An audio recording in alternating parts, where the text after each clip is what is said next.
Manju institute of technology आणि fashion designing, in fact hotel management या सगळे कोर्सेस या इन्स्टिट्यूटमधनं सुरू आहेत. इन्स्टिट्यूटमुळे मला आज इथे साताऱ्याला येता आलं आणि तुम्हा सगळ्यांना भेटता आलं.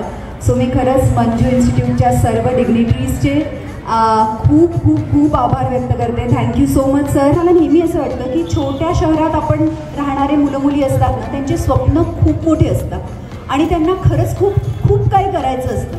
ह्या इन्स्टिट्यूटमध्ये इतक्या वेगवेगळ्या प्रकारचे कोर्सेस आहेत की हे कोर्सेस करून इथल्या मुलांना जे काय संस्कार, जे काय शिक्षण मिळतं आहे, त्याच्यानंतर ते जेव्हा मुंबईत येतात का स्वतःच्या करिअरची सुरुवात करतात, आय थिंक तेव्हा त्यांना चांगलं शिक्षण मिळालेलं असतं म्हणून त्याचा फायदा होतो. सो तुम्ही सगळे लकी आहात. इथे जे काही स्टुडंट्स मला दिसत आहे, तुम्ही खरंच तुमचं कौतुक, पेरेंट्स दिसत आहेत सगळे. सो तुमच्या सगळ्यांचं कौतुक आणि सगळ्यांना थँक्यू म्हणेन की तुमच्या सगळ्यांच्या ह्याच्यामुळे आज मला तुम्हाला भेटता आलं आणि सरांनी मला ती अपॉर्च्युनिटी दिली. सो